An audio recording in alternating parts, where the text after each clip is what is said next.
리드 호프만, 연결의 제국을 세운 남자. 당신은 지금 누군가와 연결되어 있습니까? 링크드인. 전 세계 10억 명이 사용하는 이 플랫폼. 이것을 만든 남자는 어린 시절 세상을 바꾸는 철학자가 되고 싶었습니다. 그러나 그는 깨달았습니다. 아이디어만으로는 세상이 바뀌지 않는다는 것을. 이것은 실패를 딛고 연결의 힘을 믿어 결국 실리콘밸리의 역사를 새로 쓴 한 남자의 이야기입니다. 1장 게임을 사랑한 소년. 1967년 8월 5일 캘리포니아 팔로 알토. 훗날 실리콘밸리의 심장이 될 이 도시에서 한 아이가 태어났습니다. 리드 가렛 호프만. 그의 아버지는 변호사였고 어머니는 부동산 중개인이었습니다. 평범한 중산층 가정. 그러나 이 아이는 결코 평범하지 않았습니다. 어린 리드는 유난히 조용한 아이였습니다. 운동장에서 뛰어노는 것보다 책을 읽는 것을 좋아했고 친구들과 어울리기보다 혼자 생각에 잠기는 시간을 즐겼습니다. 그의 어머니는 종종 걱정했습니다. 우리 아이가 너무 내성적인 건 아닐까? 하지만 리드에게는 비밀이 있었습니다. 그는 게임에 푹 빠져 있었습니다. 단순히 비디오 게임을 즐기는 수준이 아니었습니다. 그는 보드게임, 전략게임, 롤플레잉 게임의 세계에 완전히 매료되어 있었습니다. 던전 앤 드래곤. 이 게임을 아시나요? 1970년대에 탄생한 이 판타지 롤플레잉 게임은 어린 리드의 인생을 바꿔놓았습니다. 게임 속에서 리드는 더 이상 조용한 소년이 아니었습니다. 그는 모험가였고 전략가였으며 때로는 팀을 이끄는 리더였습니다. 게임은 그에게 중요한 것을 가르쳐 주었습니다. 혼자서는 절대 이길 수 없다는 것. 팀워크와 협력 그리고 각자의 강점을 결합할 때 비로소 승리할 수 있다는 것. 훗날 그는 이렇게 회상합니다. 던전 앤 드래곤은 단순한 게임이 아니었습니다. 그것은 저에게 네트워크의 힘을 가르쳐준 최초의 선생님이었습니다. 전사 혼자서는 드래곤을 물리칠 수 없습니다. 마법사의 주문이 필요하고 도적의 민첩함이 필요하며 성직자의 치유가 필요합니다. 비즈니스도 마찬가지입니다.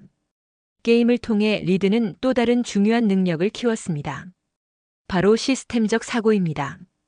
게임의 규칙을 분석하고 변수들 사이의 관계를 파악하며 최적의 전략을 도출하는 능력.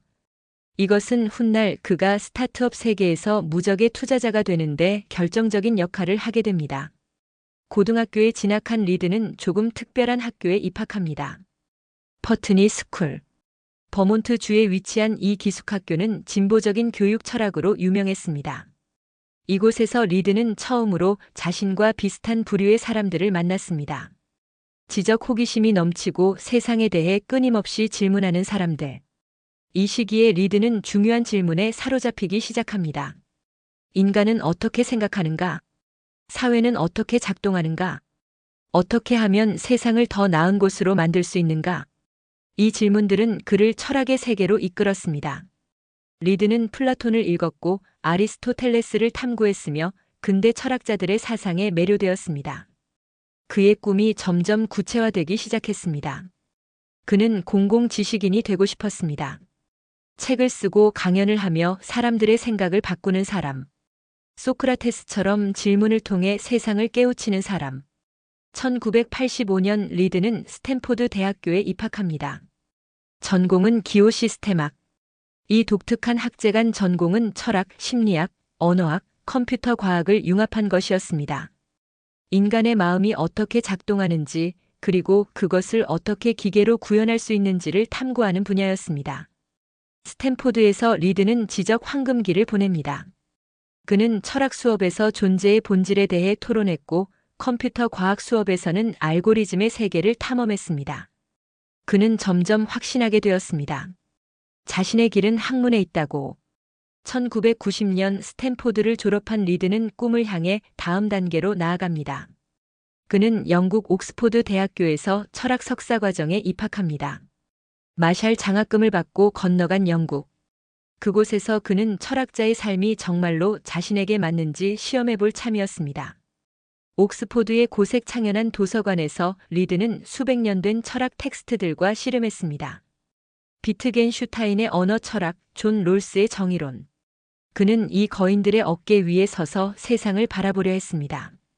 그러나 어느 날 결정적인 순간이 찾아옵니다. 2장 철학자의 좌절.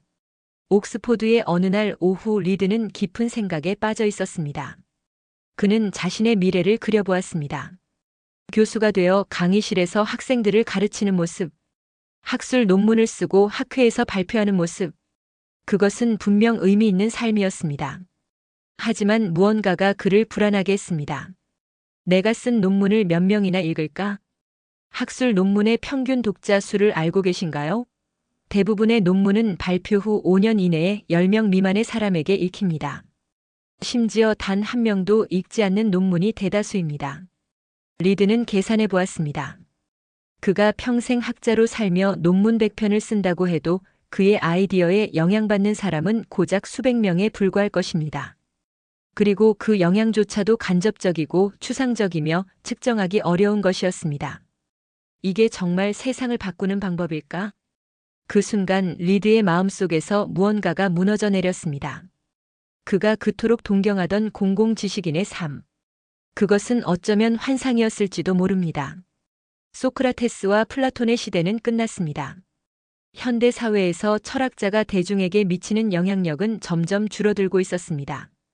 리드는 고민에 빠졌습니다. 며칠 밤을 뜬 눈으로 지새웠습니다. 그리고 마침내 그는 중요한 결론에 도달합니다. 아이디어만으로는 부족하다. 세상을 바꾸려면 제품이 필요하다. 제품. 사람들이 실제로 사용하고 그들의 일상을 변화시키는 무언가. 수백 명이 아닌 수백만 명, 아니 수억 명에게 영향을 미칠 수 있는 것. 이것이 바로 리드 호프만의 인생을 결정지은 깨달음이었습니다. 1993년 옥스포드에서 석사 학위를 받은 리드는 미국으로 돌아옵니다. 하지만 그는 학계로 가지 않았습니다. 대신 그는 완전히 새로운 세계에 발을 들입니다. 실리콘밸리. 당시 실리콘밸리는 흥미로운 변화의 조짐을 보이고 있었습니다. 인터넷이라는 새로운 기술이 등장했고 모든 것을 바꿔놓을 것이라는 기대감이 퍼지고 있었습니다. 리드는 이것이 기회라는 것을 직감했습니다. 그의 첫 직장은 애플 컴퓨터였습니다.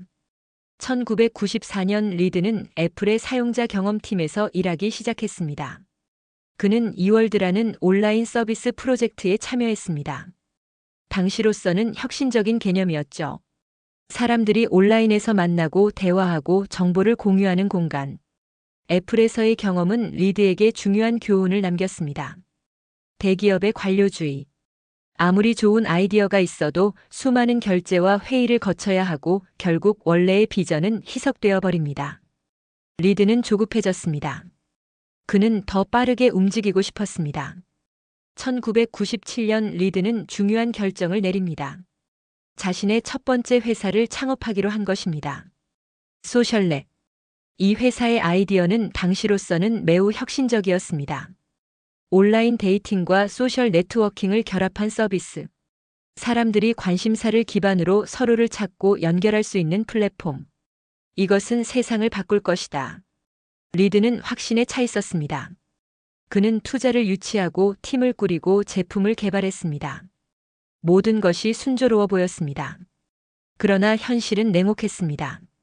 3장 첫 번째 실패. 소셜넷은 실패했습니다. 기술적으로는 작동했습니다. 사람들이 가입하기도 했습니다. 하지만 결정적인 문제가 있었습니다. 사용자들이 서비스에 머무르지 않았습니다. 한번 방문하고 둘러보고 그리고 떠났습니다. 리드는 밤마다 데이터를 분석했습니다. 무엇이 잘못된 것인가? 그는 수많은 가설을 세우고 테스트했습니다. 디자인을 바꿔보고 기능을 추가하고 마케팅 전략을 수정했습니다. 하지만 아무것도 효과가 없었습니다. 문제는 더 근본적인 곳에 있었습니다. 1997년의 인터넷은 아직 준비가 되어 있지 않았습니다. 대부분의 가정에는 전화선 모뎀만 있었고 접속 속도는 처참했습니다. 온라인에서 사람들과 교류한다는 개념 자체가 생소한 시대였습니다. 리드는 너무 앞서 나갔던 것입니다. 이것은 스타트업 세계에서 흔히 볼 수 있는 비극입니다. 아이디어가 너무 뛰어나서 실패하는 경우, 세상이 아직 그 아이디어를 받아들일 준비가 되어 있지 않은 경우, 1999년 리드는 SOCIA LNET를 접었습니다. 그의 첫 번째 창업은 실패로 끝났습니다. 그러나 여기서 중요한 것이 있습니다. 리드는 포기하지 않았습니다. 실패는 그에게 고통을 주었습니다. 하지만 동시에 값진 교훈도 남겼습니다. 그는 온라인 네트워크가 작동하지 않는 이유, 사람들이 플랫폼에 머무르게 하는 요소, 그리고 타이밍의 중요성에 대해 깊이 이해하게 되었습니다. 무엇보다 중요한 것은 소셜넷을 운영하는 동안 그가 만난 사람들이었습니다. 피터 틸, 맥스 레브친, 일론 머스크. 이들은 모두 1990년대 후반 실리콘밸리에서 활동하던 젊은 기업가들이었습니다. 그리고 그들은 곧 역사를 바꿀 회사를 만들려 하고 있었습니다. 1999년 피터 틸과 맥스 레브치는 컴피니티라는 회사를 설립합니다. 이 회사의 목표는 팜파일럿이라는 휴대용 기기 사용자들이 돈을 주고받을 수 있게 하는 것이었습니다. 동시에 일론 머스크는 엑스캄이라는 온라인 금융 서비스 회사를 운영하고 있었습니다. 이 두 회사가 합병합니다. 그리고 탄생한 것이 바로 페이팔. 리드 호프만은 이 과정을 가까이에서 지켜보고 있었습니다. 그리고 곧 그는 페이팔에 합류하라는 제안을 받습니다. 2000년 리드는 페이팔의 임원이 됩니다. 그의 직책은 CEO, 최고 운영 책임자. 그리고 그는 회사의 가장 어려운 문제 중 하나를 맡게 됩니다. 외부 관계. 사장, 페이팔 전쟁. 페이팔 시절은 전쟁이었습니다. 문자 그대로의 전쟁이었습니다. 당시 온라인 결제 시장에는 수많은 경쟁자가 있었습니다. 그리고 가장 강력한 적은 이베이였습니다. 당시 이베이는 빌포인트라는 자체 결제 서비스를 밀어붙이고 있었고 페이팔을 시장에서 몰아내려 했습니다. 리드의 역할은 이 전쟁에서 페이팔을 보호하는 것이었습니다. 그는 이베이와의 협상을 담당했고 규제 당국과의 관계를 관리했으며 회사의 생존을 위해 모든 방면에서 싸웠습니다. 이 시기는 그에게 인생에서 가장 강렬한 학습 경험이었습니다. 페이팔 팀은 독특했습니다. 그들은 모두 20대 후반에서 30대 초반의 젊은이들이었습니다. 하지만 그들의 지적 능력과 야망은 상상을 초월했습니다. 피터 틸은 체스 마스터 수준의 전략가였고 맥스 레브치는 천재적인 엔지니어였으며 일론 머스크는 글쎄요, 일론 머스크였습니다. 이 팀에서 리드는 중요한 역할을 했습니다. 그는 팀 내의 갈등을 조율하고 서로 다른 비전을 가진 사람들이 하나의 목표를 향해 나아갈 수 있게 도왔습니다. 그의 철학적 배경이 빛을 발하는 순간이었습니다. 그는 논쟁의 본질을 파악하고 공통 기반을 찾아내는 데 탁월했습니다. 2000년 닷컴 버블이 터졌습니다. 수천 개의 스타트업이 하루아침에 사라졌습니다. 투자금이 말랐고 주가가 폭락했으며 실리콘밸리 전체가 공포에 휩싸였습니다. 페이팔도 위기에 처했습니다. 하지만 그들은 살아남았습니다. 어떻게? 그들은 정말로 작동하는 제품을 가지고 있었기 때문입니다.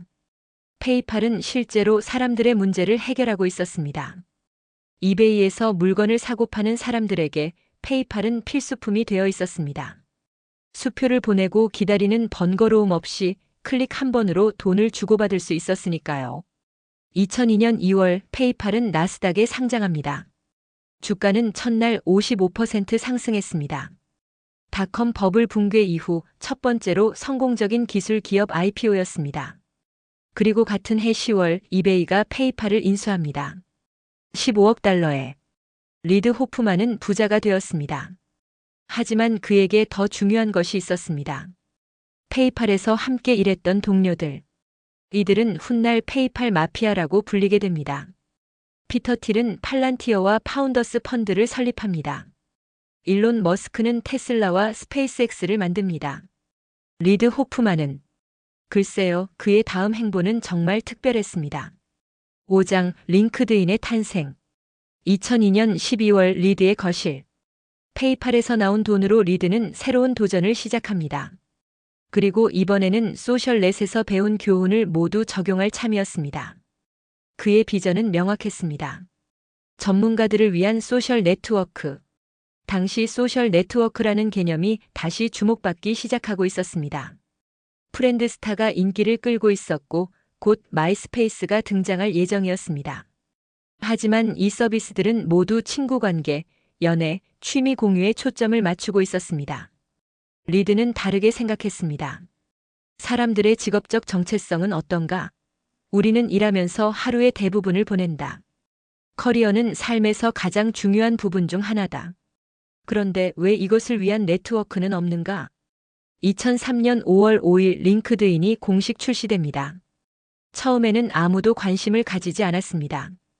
초기 사용자 확보는 고통스러운 과정이었습니다. 리드와 팀원들은 자신들의 연락처에 있는 모든 사람에게 초대장을 보냈습니다. 친구, 가족, 이전 동료, 심지어 잠깐 만났던 사람들까지. 첫 주가 끝났을 때 가입자 수는 4,500명이었습니다.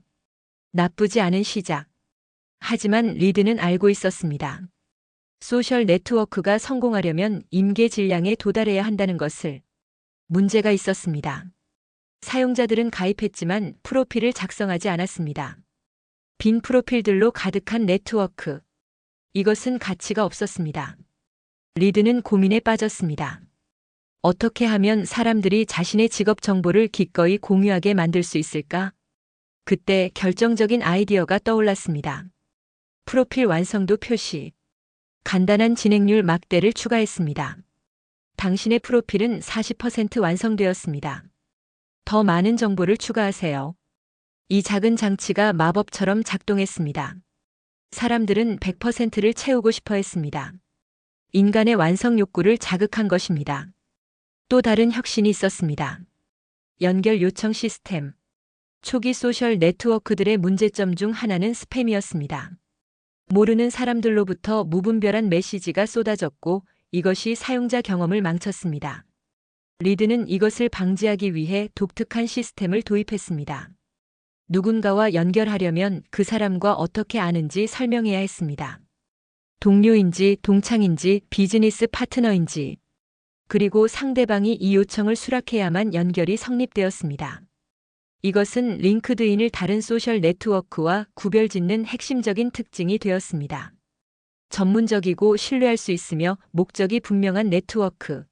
하지만 성장은 더뎠습니다. 2003년이 끝났을 때 사용자 수는 50만 명이었습니다. 당시 마이스페이스는 이미 수백만 명의 사용자를 확보하고 있었습니다. 투자자들은 의문을 품기 시작했습니다. 왜 링크드인은 이렇게 느린 건가요? 리드의 대답은 명확했습니다. 우리는 다른 게임을 하고 있습니다. 그는 설명했습니다. 마이스페이스와 프렌드스타는 엔터테인먼트 플랫폼이었습니다. 사람들이 시간을 보내는 곳.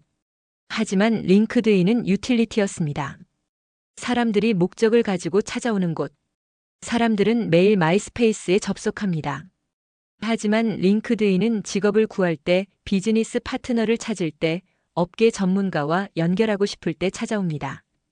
빈도는 낮지만 그 순간의 가치는 훨씬 높습니다. 이 비전은 결국 증명되었습니다. 하지만 그 과정에서 리드는 또 다른 중요한 결정을 내립니다. 6장 엔젤 투자자의 탄생. 2004년 여름 리드는 한 대학생에게서 이메일을 받습니다. 마크 저커버그. 당시 20살이던 이 하버드 학생은 더 페이스북이라는 소셜 네트워크를 운영하고 있었습니다. 아직 대학생들만 사용할 수 있었고 규모도 작았습니다. 하지만 성장 속도는 놀라웠습니다. 저커버그는 리드에게 조언을 구했습니다. 페이팔의 성공, 소셜넷의 경험, 그리고 링크드인의 운영. 이 모든 것이 저커버그에게는 값진 지혜였습니다. 리드는 저커버그를 만났습니다. 그리고 그 순간 그는 무언가를 알아챘습니다. 이 젊은이는 달랐습니다. 저커버그의 눈에는 독특한 결의가 있었습니다. 그는 단순히 성공하고 싶은 것이 아니었습니다. 그는 세상을 연결하고 싶어 했습니다. 그것은 사명감이었습니다. 리드는 결정했습니다. 그는 페이스북에 투자했습니다. 초기 투자자 중 한 명으로. 이 투자는 역사상 가장 성공적인 엔젤 투자 중 하나가 됩니다. 하지만 리드에게 이 투자는 단순히 돈을 버는 것 이상의 의미가 있었습니다. 그는 새로운 역할을 발견한 것입니다. 투자자로서, 멘토로서 다음 세대의 기업가들을 돕는 역할. 그는 깨달았습니다. 자신이 직접 회사를 운영하는 것도 중요하지만 수십 개의 회사에 투자하고 조언을 제공함으로써 훨씬 더 큰 영향력을 미칠 수 있다는 것을. 이후 리드의 투자 목록은 화려해집니다. 에어비앤비. 처음에 이 아이디어를 들었을 때 대부분의 투자자들은 거부했습니다. 모르는 사람의 집에서 자는 건 누가 그런 짓을 하겠는가? 하지만 리드는 달랐습니다. 그는 인간의 연결에 대한 근본적인 욕구를 보았습니다. 그리고 투자했습니다. 증가. 소셜게임의 가능성. 리드는 어린 시절 던전 앤 드래곤에서 배운 것을 기억했습니다. 게임은 사람들을 연결합니다.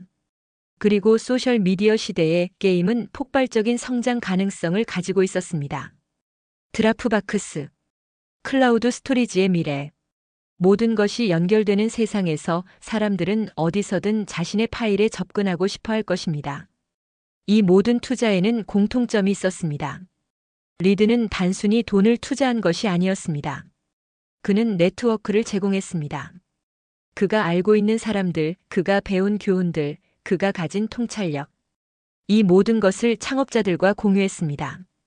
훗날 사람들은 그를 실리콘밸리에서 가장 연결력 있는 사람이라고 부르게 됩니다. 그리고 이것은 결코 우연이 아니었습니다. 그는 어린 시절부터 네트워크의 힘을 믿었습니다. 던전 앤 드래곤에서 배운 그 교훈. 혼자서는 드래곤을 물리칠 수 없습니다. 함께 해야 합니다.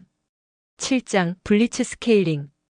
2010년대 리드는 새로운 개념을 발전시킵니다. 블리츠 스케일링. 이 용어는 그가 스탠포드 대학에서 강의하면서 만들어낸 것입니다. 그리고 이것은 곧 실리콘밸리의 새로운 바이블이 됩니다.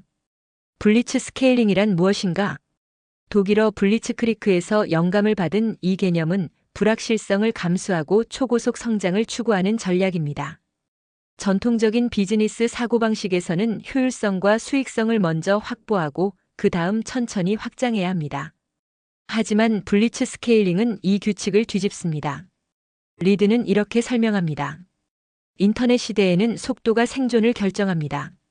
시장에서 첫 번째가 되면 네트워크 효과로 인해 점점 더 강해집니다. 두 번째가 되면 죽습니다. 이 개념을 이해하기 위해 페이스북의 사례를 보겠습니다. 2004년 페이스북은 하버드 대학에서 시작했습니다. 불과 몇 년 만에 전 세계로 확장했습니다. 이 과정에서 회사는 막대한 적자를 냈습니다. 수익 모델도 명확하지 않았습니다. 전통적인 관점에서 보면 이것은 무모한 짓이었습니다. 하지만 저커버그와 그의 투자자들은 알고 있었습니다. 소셜 네트워크 시장에서는 승자가 모든 것을 가져간다는 것을.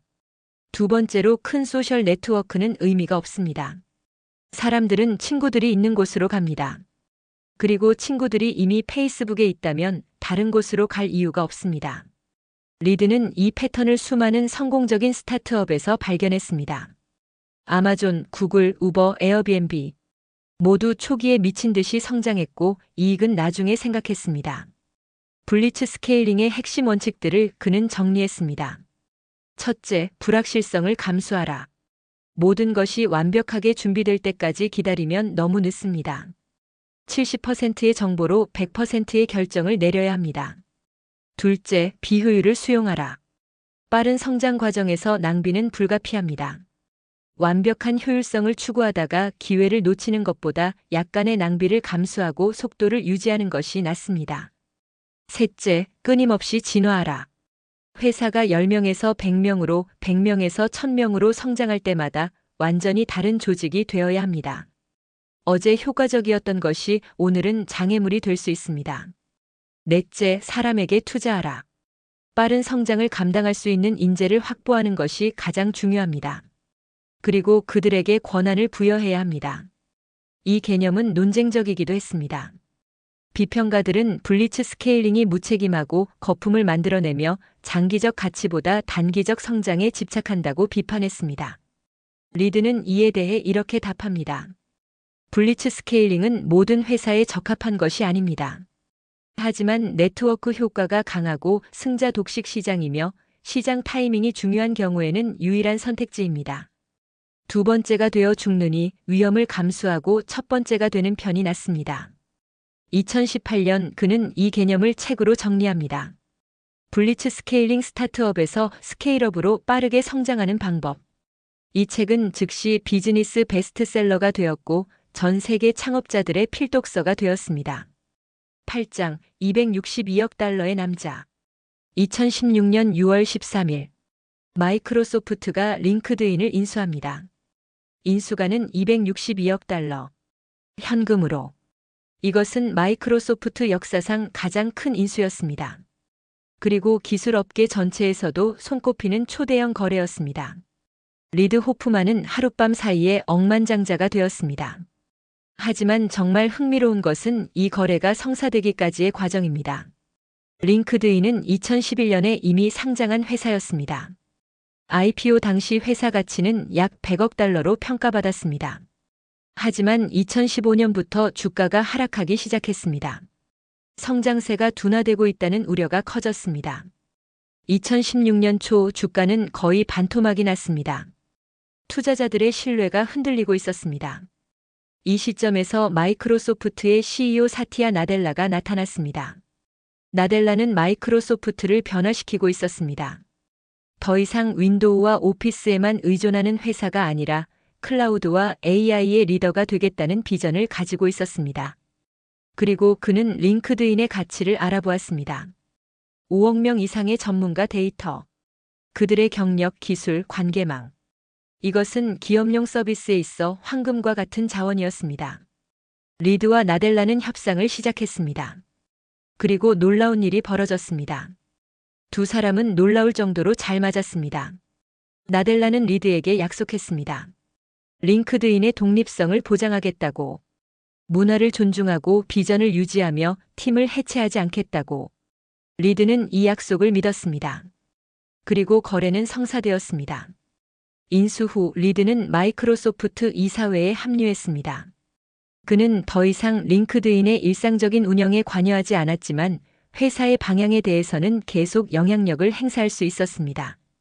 그리고 이 인수는 성공적이었습니다. 마이크로소프트 아래에서 링크드인은 계속 성장했습니다. 사용자 수는 10억 명을 돌파했고 매출도 꾸준히 증가했습니다. 리드는 이 경험에서 중요한 교훈을 얻었습니다. 때로는 더 큰 그림을 위해 통제권을 포기해야 합니다. 독립적인 작은 회사보다 더 큰 생태계의 일부가 되는 것이 나을 수 있습니다. 물론 올바른 파트너를 찾는다면 말입니다. 9장 마스터스 오브 스케일. 리드 호프만의 영향력은 투자를 넘어섰습니다. 2017년 그는 팟캐스트를 시작합니다. 마스터스 오브 스케일. 이 팟캐스트에서 리드는 세계에서 가장 성공한 기업가들과 대화합니다. 마크 저커버그, 리드 헤이스팅스, 브라이언 체스키, 에릭 슈밋. 그들이 어떻게 회사를 성장시켰는지, 어떤 어려움을 겪었는지, 무엇을 배웠는지. 이 팟캐스트는 단순한 인터뷰가 아닙니다. 리드는 각 에피소드에서 하나의 핵심 원칙을 도출합니다. 그리고 그것을 청중이 이해하기 쉽게 설명합니다. 예를 들어 에어비앤비의 브라이언 체스키와의 에피소드에서 리드는 확장 불가능한 일을 하라라는 원칙을 강조합니다. 체스키는 에어비앤비 초기에 직접 호스트들의 집을 방문해 사진을 찍어주었습니다. 한 집 한 집 직접. 이것은 비효율적입니다. 확장 불가능합니다. 하지만 이 과정에서 그는 고객을 깊이 이해하게 되었고 서비스의 핵심 가치가 무엇인지 알게 되었습니다. 리드는 이것을 초기에는 확장 불가능한 일을 해야 한다. 그래야 나중에 확장 가능한 방법을 찾을 수 있다로 정리합니다. 팟캐스트는 큰 성공을 거두었습니다. 수백만 명의 청취자를 확보했고 수많은 상을 받았습니다. 그리고 이것은 리드가 어린 시절 꿈꿨던 공공지식인의 역할에 가장 가까운 것이었습니다. 그는 철학자가 되지 않았습니다. 학술 논문을 쓰지 않았습니다. 하지만 그는 수백만 명의 사람들에게 비즈니스와 인생에 대한 통찰을 전하고 있습니다.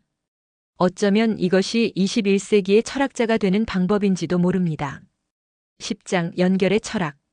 리드 호프만의 이야기에서 우리는 무엇을 배울 수 있을까요? 첫째, 실패는 끝이 아닙니다. 소셜넷은 실패했습니다. 하지만 그 실패에서 리드는 귀중한 교훈을 얻었습니다. 그리고 그 교훈은 링크드인의 성공으로 이어졌습니다. 실패는 최종 결과가 아닙니다. 그것은 과정의 일부입니다. 둘째, 네트워크가 중요합니다. 리드의 성공은 그가 혼자 이룬 것이 아닙니다. 페이팔 마피아, 스탠포드 동문들, 실리콘밸리의 수많은 인맥. 이 네트워크가 그를 지탱해 주었습니다. 그리고 그 역시 네트워크에 기여했습니다. 연결은 일방적인 것이 아닙니다. 주고받는 것입니다. 셋째, 타이밍이 중요합니다. 소셜넷은 너무 일찍 나왔습니다. 링크드인은 적절한 시기에 나왔습니다. 아이디어가 아무리 좋아도 세상이 준비되어 있지 않으면 성공할 수 없습니다. 시장을 읽고 타이밍을 맞추는 것이 중요합니다. 넷째, 끊임없이 진화해야 합니다. 리드는 창업자로 시작했습니다. 그 다음에는 임원이 되었습니다. 그리고 투자자가 되었고 이사회 멤버가 되었으며 팟캐스트 호스트가 되었습니다. 한 가지 역할에 머물지 않았습니다. 상황에 맞게 자신을 재발명했습니다. 다섯째, 아이디어만으로는 부족합니다. 리드는 옥스포드에서 철학을 공부하며 깨달았습니다. 아이디어만으로는 세상을 바꿀 수 없다고. 실행이 필요합니다. 제품이 필요합니다. 사람들의 삶에 실제로 영향을 미치는 무언가가 필요합니다. 오늘날 리드 호프만은 70억 달러 이상의 자산을 가진 억만장자입니다. 하지만 그가 가장 자랑스러워하는 것은 돈이 아닙니다. 그것은 그가 도운 수많은 사람들, 그가 만든 연결들, 그가 세상에 미친 영향입니다. 그는 여전히 매일 아침 일어나 새로운 기업가들을 만납니다. 그들의 아이디어를 듣고 조언을 제공하며 때로는 투자합니다. 그는 여전히 네트워크를 확장하고 연결을 만들어가고 있습니다. 왜냐하면 그것이 바로 리드 호프만이기 때문입니다. 연결의 힘을 믿는 사람. 함께할 때 더 강해진다는 것을 아는 사람. 그리고 그 믿음을 평생에 걸쳐 실천해온 사람. 에필로그. 어린 리드가 던전 앤 드래곤을 하던 그 시절로 돌아가 봅시다. 게임 테이블 주위에 앉은 소년들. 주사위를 굴리고 지도를 펼치며 상상의 세계를 탐험하던 그들. 리드는 그때 이미 알고 있었습니다. 가장 중요한 것은 파티라는 것을. 함께 모험을 떠나는 동료들이라는 것을. 수십 년이 지난 지금 그 교훈은 여전히 유효합니다. 링크드인에는 10억 명의 전문가가 있습니다. 그들은 모두 연결을 찾고 있습니다. 다음 직장을, 비즈니스 파트너를, 멘토를, 혹은 그저 같은 분야에서 일하는 동료를. 그리고 이 모든 연결의 시작점에는 한 남자의 믿음이 있습니다. 인간은 연결될 때 더 강해진다는 믿음. 여러분은 오늘 누군가와 연결되었습니까? 그 연결이 어디로 이어질지 아무도 모릅니다. 그것이 바로 네트워크의 마법입니다.